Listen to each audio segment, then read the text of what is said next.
Herzlich willkommen am 24 Sonntagsgespräch. Ich freue mich sehr, weil der heutige Gast ist einmal in einem Metier daheim, wo ich jetzt nicht gerade so wirklich gut mich auskenne. Er hat ein eigenes Kleiderlabel, sammelt Jutti, Liebli, wie ein Wahnsinniger und ist auch sonst ganz ein geselliger, lustiger Dude. Ich freue mich sehr, bist du da. Gilbert Sutter. Hoi, Der meisten Christian. eher bekannt als Sheila. Absolut, ja. ja. Das Hoi. ist so. Seid ihr überhaupt noch über Gilbert?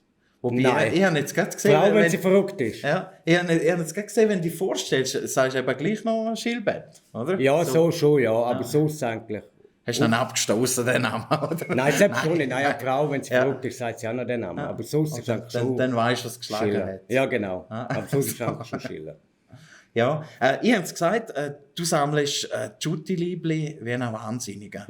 Ist das eigentlich auch so ein bisschen dein Punkt gewesen, wie du in der Mode-, Kleidungsbranche reingekommen bist? Oder ist das schon viel vorher passiert? Nein, eigentlich nicht. Nein. Fußballliebli habe ich ja schon seit Kind auf. Wie jeder eigentlich, wenn ein Fußball ist, sein eigenes Liebli ankleidet, dann soll es sich weiterentwickeln. Modebewusst bin ich eigentlich schon immer gewesen. Ich habe gerne schöne Schuhe gesagt, zum Teil ein bisschen teure Kleider und so. Und dann haben wir dann immer mal gedacht, ja, wieso nicht einmal etwas selber? Ist nicht so einfach, wie es immer tönt, aber so habe ich so quasi meinen Traum noch ein bisschen verwirklicht, die eigene Kollektion machen, ja. Jetzt bist du ja praktisch etwa ein halbes Jahr auf dem Markt, könnte man Ja. sagen. Ja. Wie schwierig war es gewesen, der Weg von der Idee, ich könnte mal selber etwas machen mit meinem eigenen Label, mit meinem eigenen Logo drauf, bis es dann wirklich die erste Kollektion da war? Schwerer als ich gedacht habe, ja. Weil dann hast du etwas, ein cooles Logo oder so, denkst mal super, irgendwas wäre, hast du dann gleich Selbstzweifel, ja, das ist nicht cool, das kommt nicht an. Und ständig änderst, bis du dann wirklich mal sagst, das ist es. Auch der Name vom Hintergrund her hat eine riesige Bedeutung für mich. Und darum ist das jetzt so das Richtige. Aber es war schon ein einiger Schritt gewesen, ja. Ja, du sagst es gerade mit dem Namen, eben, der Retus, das ist ja eigentlich Sutter umgekehrt, oder? Genau, richtig, Und ja. Josef ist das Tribut an deinen Papa? Genau, richtig. Ich heiße Josef zum zweiten Namen, Auch, Joseph, ja, okay. er auch. Und so ist es gerade noch ein Ja, eigentlich noch eine Tribut. schöne Geschichte. Ja, definitiv. Hast du von Anfang an wählen, also was sind denn so die Schwierigkeiten gewesen, wo du gestartet hast? Eben, wir haben vorher kurz darüber geredet, also wenn man jetzt irgendwie so ein bisschen Geschichte zurückschaut, was es so in Graubünden gegeben hat. Also ich kann mich erinnern, zum Beispiel der Tolkien-Musik, Ja, genau. der hat vielfach so Fruit Loops T-Shirt genommen und irgendwas drauf gedruckt. So in die Richtung hast du nicht gehen wollen, oder? Du hast Nein. wirklich eher etwas Hochwertiges wollen, Richtig, ja. das verhebt. Wir Oder? sind wirklich in die Richtung Mode gehen. Eben wie du sagst, das kann auch jeder. Ist auch nicht verwerflich, ist ja gut, wenn einer sagt, ich will das machen. Da ich halt Mode gerne habe, haben wir einfach gesagt, wir wollen etwas Richtiges machen. Also wirklich qualitativ, wo auch stimmt und alles. Und dann war die Schwierigkeit gewesen, schon am Anfang, wo produzieren lassen und bei wem produzieren lassen. Und dort fangen die ersten Schwierigkeiten eigentlich schon an, um etwas zu finden. Ja, also das hat dann schon fast ein halbes Jahr in Anspruch genommen, bis du etwas findest, wo in diesen Stückzahlen auch produzieren lässt. Und auch umweltfreundlich und gerecht und alles. Nicht gerade wo man ja weiss, das ist nicht so. Genau, das ist immer ein riesen Thema. Also ich habe jetzt erst vor einem halben Jahr habe ich mal eine Dokumentation gesehen über Kleider, die es dann retour schicken und die verbrennen sie dann sogar. Und wie schwierig ist das, da irgendwie in so eine Branche reingehen, wo man weiss, es hat eigentlich viel zu viel Kleider, es wird viel zu billig produziert. Es ist wie ein Überfluss. Ist es ein bisschen das Ziel von dir gewesen, auch dieser Materie Kleider irgendwie so einen neuen Wert zurückzugeben? Ja, ich denke schon, dass dort auch etwas mitgespielt hat. Wie du auch gesagt hast, es ist ein riesen Überfluss. Und uns ist auch bewusst, wir haben eine Frau, mit dem willst du nicht Geld verdienen. Das ist eine Branche, wo die Großen mitspielen, aber du hast da praktisch keine Chance zum. Wir machen es aus Leidenschaft, wollen aber gleich Qualität, dass die stimmt. Dass jemand, der das auch gerne hat und sagt, wow, wie wir jetzt auch die Rückmeldungen gekriegt haben, eigentlich nur positiv, Qualität stimmt. Und das ist eigentlich das Wichtigste. Und wenn der eine oder der andere nachher mit dem natürlich rumläuft und du siehst, dass dann umso besser, willst du sie auch verkaufen. Aber um da wirklich gross. Also ist die Chance jetzt relativ klein, dass man irgendwie deine Kleider einmal im H&M kriegen könnte, oder? Ja, das ist auch nicht das Ziel. Ja. Wenn Dann etwas so, vielleicht eher beim Kaya. Ja, so, dort wäre ich sicher offen, absolut. Also das passt absolut. ja auch, würde ja Genau. auch irgendwie so passen thematisch. Genau, oder? absolut, weil es ist ja so, wir machen Streetwear, vor allem eben viele Kunden von uns sind jetzt auch im Hip-Hop-Bereich und darum wäre auch H&M völlig der falsche Ansatz. Wenn wir gerade bei der Spinnerei und Träumen sind, was man natürlich immer hat, das ist auch richtig so, dass man ein bisschen umträumt, dass du mal dein eigenes Läderlis hast, wo deine Werbung oben steht und du deine Sachen verkaufst im kleinen Rahmen. Das ist sicher so ein Ziel oder eine Vision oder Traum, den man hat. Aber H&M ist sicher das Falsche, ja. Mhm. Gut, das ist jetzt aber auch, wird wahrscheinlich nicht so etwas sein, wo du innerhalb von den ersten 2 Jahren machen könntest, oder? Nein, also überhaupt das nicht. Also wie kann ich dann das einordnen?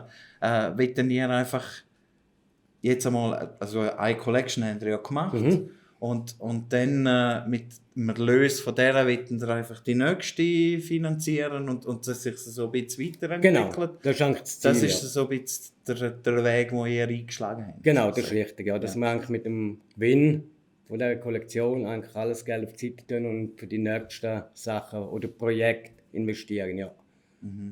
Wie ist das eigentlich so mit der... Ich habe immer das Gefühl, Kleider haben wie so eine hohe Marge drauf.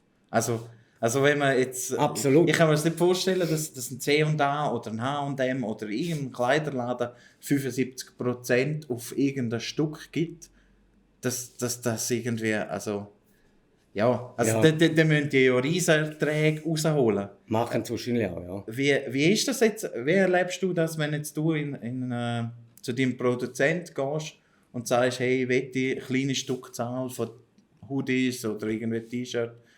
Kann man dort irgendwie überhaupt eine grosse Marge rausholen? Oder in der Qualität, wo du Aber das ist es ja. Ich könnte auch irgendwie so günstiger produzieren, aber das wollen wir ja nicht. Wie du sagst, Qualität sollte stimmen. Und dementsprechend haben wir natürlich, ich kann nicht pro Hoodie 10'000 Stück machen lassen. Dann habe ich nächstes Jahr noch 9'000 müsstest und kein alle Geld die mehr. Schuhe lieber Genau, weggeben. und kein Geld mehr.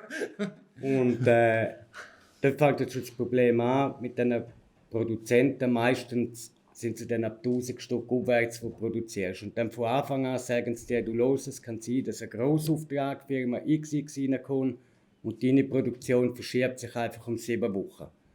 Und das ist das einfach ist schon noch nicht massiv, möglich. ja. Wenn du etwas sagst, jetzt kommt dann etwas und alles verzögert sich. Und darum haben wir halt auch relativ einen hohen Einkaufspreis. Also im Vergleich zu einem H&M oder C&A, wo du sagst, wo natürlich in 10'000 Stück produziert. Auch noch ein bisschen mehr, weil qualitativ ein gute Produkte sind. Könnte auch dort noch günstigere Shirts oder Pullis nehmen. Will ich aber nicht, weil ich lege sie auch an und ich will ja eigentlich einen hohen Standard von Qualität haben. Und dementsprechend ist der Einkaufspreis ein bisschen teurer und natürlich nicht so viel Marge wie bei den Grossen. Ja. Aber ich bin, letztes Mal bin ich gerade bei einer in Schiers, Serena Moda heisst die. Und mit ihr hatte ich die Diskussion auch gehabt. Sie haben wirklich dort mal Hosen gekauft, die wir jetzt auch gut haben, die ich schon auch lange habe und auch gerne anlegen, weil sie einfach stabil sind. Wir haben sie auch heute an, zum Beispiel. Ja. Sie haben halt einfach im Vergleich zu anderen, weißt, also nicht nur 50 Franken gekostet, sondern 130 Franken. Aber letztendlich finde ich, die Qualität verhebt und du hast sie dann auch länger. Genau. Und Weißt, bereust es auch nicht, das dann gekauft lieber hast. einmal Genau. eine gute Hose, die dir 3-4 Jahre hebt, anstatt alle halbe Jahr wieder eine Hose, die du irgendwie einfach mehr nie Ja, so. natürlich. Sie sitzt nie gut, du fühlst dich nicht wohl, es ist irgendwie so billig.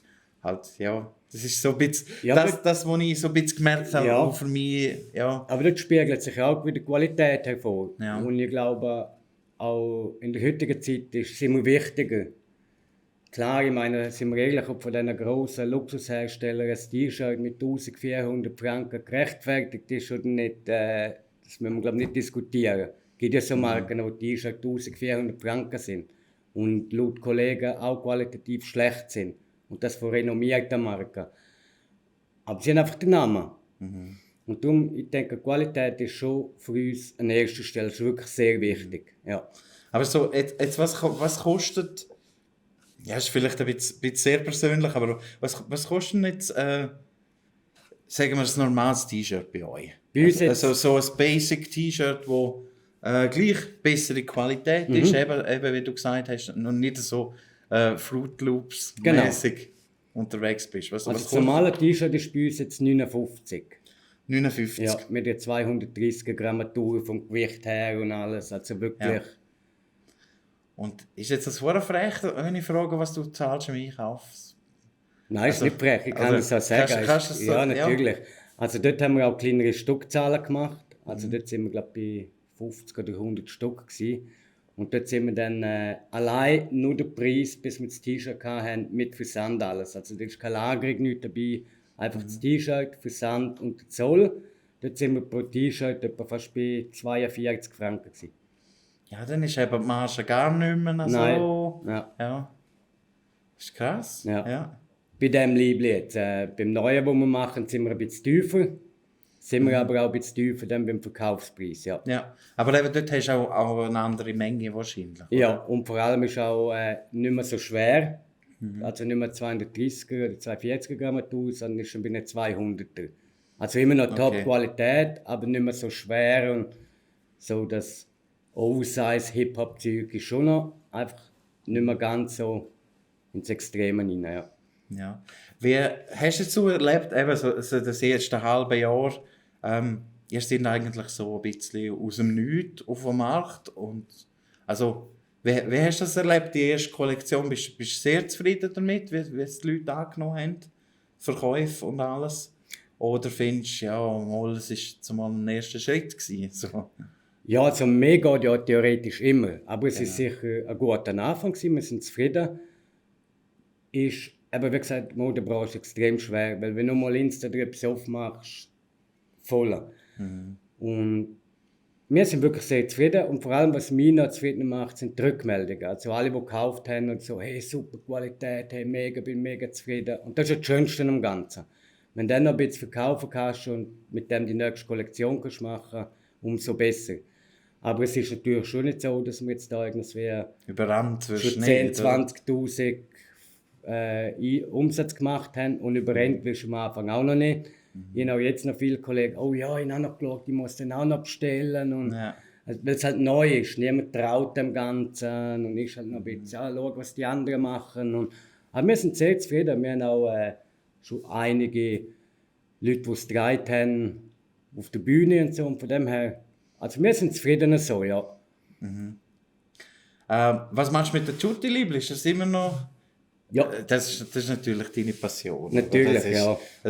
Das hört jetzt auch nicht, weil du jetzt andere Kleider hast oder so. Nein, oder absolut dass, nicht. dass der Lagerraum brauchen würdest oder so. Oder nein, das dann noch bleibt eher auch abhauen als irgendwie mit der Liebling abhauen. so. Ja, oder irgendwo ein Räumchen mieten für ein Lager. Das wäre dann, haben wir auch schon gesagt, irgendwas wenn dann vielleicht einmal eine Option, ja.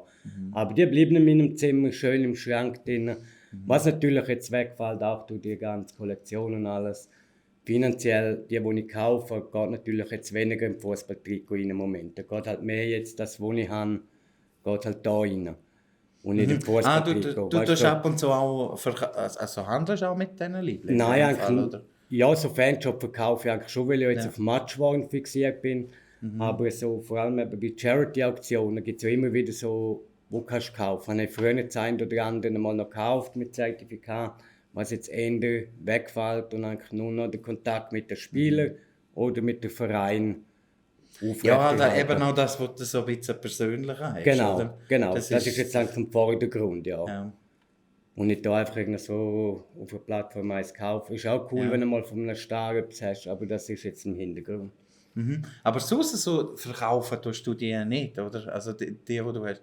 Wie viel sind es inzwischen? Also Kann man sagen? Ja, also ich glaube 1500 Ja. und glaube etwa 700 sind, wo die Spieler auch haben, also wirklich Matschliebli. Genau. Und vom Verkaufen her, ich verkaufe eigentlich schon auch Matschliebli. Dort differenziere ich einfach die ich auch mal gekauft habe, die verkaufe ich auch. Aber die mir ein Spieler mal gegeben hat oder ein Verein, Ja, das ist die halt- bleiben bei ja. mir, da gibt es nichts. Ja. Die Das, verkaufe ist, ich auch das, nicht. das habe ich auch so mit CDs, Ja. die an Konzerten unterschrieben worden sind. Genau. Das ist einfach irgendwie. Ich würde das auch komisch finden, weißt, wenn du das irgendwo verkaufst und dann Ja, steht ja absolut. noch für Christian drauf. und Ja, so. oder weißt das ist du- einfach, ja, ist nicht cool. Und du weißt, oder? der Spieler hat Macht ja man auch 6 nicht nach dem so. Match gegeben und Ja. cool, und jetzt verkaufst du es nicht. Nein, so etwas würde ich nicht machen. Aber solche, die ich auch mal gekauft habe, da kann man schon drüber reden. Du kriegst aber auch lustige Angebote. Ja. Bist du noch viel an dem Match? Also bist du immer noch so angefressen, dass du an ein Match gehst und versuchst, irgendwo ein T-Shirt zu ergattern? Nein, es eigentlich, was ich viel schaue, ist vom FC Vaduz, Ja. weil das ist natürlich Kollegschaft nach, dort. Ja. aber ja. Sonst gehe ich fast nicht mehr. Ich habe eine Frau daheim und auch finanziell musst du natürlich schauen. Gell? Und was ich auch schade finde, in diesen Match, die riesen Plakate überall. Weißt du, was die Kinder vorschicken, darf ich das Liebling haben, Ja. einen Tag später ist auf eBay drin. Ah, schon? Ja, ja, das ist das- ein ja, riesen aber Problem. grusig. Du in Deutschland, wenn sie Ja. die Plakate verbieten, in Holland haben sie schon verboten. Und auch die Chance, dass du dort herkommst. Wenn ich in einen Match gehe, will ich einen guten Platz haben, um den Match zu schauen. Aber für das Trikot nach dem Match holen, muss ich ganz einen anderen Platz haben. Und auch in meinem Alter mag ich da nachher nicht mehr da aufstehen, weil ich woher säckeln. Und dort sind alles so kleine Kinder. Ja. Und je nachdem ist es genau der kriegt, der es wirklich auch will. Und das, Ja, und dann willst du sie ja nicht wegnehmen. Also, Genau, weißt, genau, Wenn du so absolut. einen 7-jährigen Bub Ja. hast und es ist sein Lieblingsspieler Absolut. und du nimmst es weg. nein, das Weißt du, sehe ich auch so, definitiv. Er ist ja schon 1000 da. Ja, Ja, ja. ja, das ist schon so. Ja, wann kommt die nächste Collection? Hast du schon irgendwas angepeilt? Wir sind jetzt da Skizzen alles am machen, Ja. haben ein paar Ideen. Auch in der engeren Auswahl sind ein paar Ideen drin. Jetzt haben wir zuerst eben den Bulle mit dem Sirius, Genau. haben wir noch in Kombination rausgebracht. Aber ich denke sicher auf den Herbst, Winter wird jetzt sicher die nächste kommen, ja. Ist das so das Ziel, alle Jahr 2 Kollektionen, oder? Ja, das Ziel eigentlich schon, ja. Wenn es noch finanziell drin liegt, auf jeden Fall, ja. Aber das Ziel wäre schon so, eben musst du auch nicht immer 100 verschiedene Stücke haben, aber sicher das Ziel ist, 2-mal im Jahr etwas rauszubringen, ja. Ein neues Baggy-Shirt. Ja, zum Beispiel, ja, genau. Oder wir haben auch ganz andere Ideen noch. Eben, es geht, letztens haben wir uns auch, ich glaube, der Vorschlag schon ein paar Mal gekommen, ja, machen so eine ganz Trainer-Suite für Damen und kommen immer Inputs. Und dort haben wir natürlich alle aufbewahrt und das hat zusammen diskutieren, was ist möglich, was ist nicht möglich, was macht Sinn, was macht keinen Sinn. So das Negligé auch und so. Ja, wäre alles eine Möglichkeit. Boxershorts, Ja. Boxershorts haben wir auch schon dran Ja. gedacht. Aber Gut, Unterhose ist schon auch noch Business so. Oder Ja. auch Socken, weißt du, je nachdem. Ja, richtig. Aber gell, dort, wo ich jetzt angefragt habe, Unterwäsche, ja, machen wir ab 100'000 Stück. Oh, ja, Dann muss ich ja. dich fragen, hast du noch einen Lagerraum oder so Ja. und dann noch Kredit aufnehmen? 100'000 Stück? Ja, Nee. eben, das macht dann auch keinen Das Sinn. sind Weißt, ja elend viel. das ja. kann Louis Vuitton oder Gucci machen. Ja. Wo es einfach ins Regal werfen müssen und noch Ja, richtig, genau, geht's raus. Das Logo drauf wird, ja. Nein, und wichtig ist ja immer noch, egal was wir machen. Wir haben auch schon etwas gesehen, was wir machen wollen, und dort hat es einfach Qualität nicht gegeben, von der, die wir wollen. Und da müssen wir sagen, der Gott, dann machen wir es nicht. Und die Qualität muss einfach stimmen und dann ist viel möglich, ja. Aber machen kann man ja fast alles. Was ist so, so als abschließende Frage, was wäre jetzt so, wenn du jetzt wählen könntest, also weißt, so freie Budget hättest, was würdest du machen? Sind so die 2 Produkte, die du finden würdest? Also Mal z- das wäre jetzt gerade noch. Ja, das eine habe ich schon mal Sensationell. überlegt, wäre schon noch cool. Das wäre irgendwie so wirklich schlicht schwarzes Shirt. Mehrmals das Logo drauf in 18 Karat Gold. So Limited Edition. das gibt es, die Möglichkeit. Das gibt es, die Möglichkeit. Also was ist denn Gold eingestickt? Ja, ist wirklich 18 Grad. Oder du kannst so wie da mit dem Velo und unten dran kommen so leichte Plexiglasplatten drüber und einwendig ist alles Gold. Ja. Gibt es eine Möglichkeit, die nachher auch wirklich angenehm anfühlen. Das wäre noch so eine edle Variante, die man mal könnte machen, ja. Kostenpunkt wahrscheinlich etwa 1000 oder so. Ne? Ja, also dort, wo ich jetzt angefragt habe, ich glaube ab 2,5 aufwärts. Zum Machen lassen. Ja.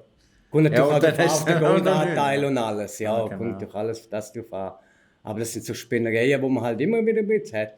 Ja, aber das ist ja, macht es ja auch ein bisschen aus, oder? Absolut. Dass du ein bisschen kreativ dran bleibst. Ja, das musst du auch, weißt du. Weil sonst wird es dann halt schon, ja. Eben wie du auch sagst, auch Langweilig. Ziel, Träume, darf man auch haben, weißt du? Ja. Und ab und zu darfst du mal sagen, was ist cool, ich will, weißt du, das soll auch noch. Soll auch so sein, das darf man ein bisschen umspinnen, absolut.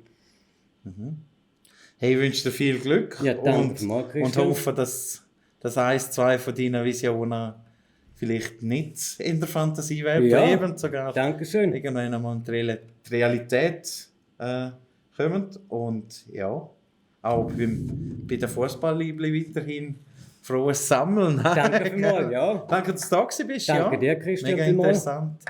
Für Ja, alles. das wäre schon gewesen mit dem Sonntagsgespräch mit dem Sheila Sutter. Ja, danke, dass ihr auch zugeschaut habt. Und noch einen schönen Sonntag. Cool, gut.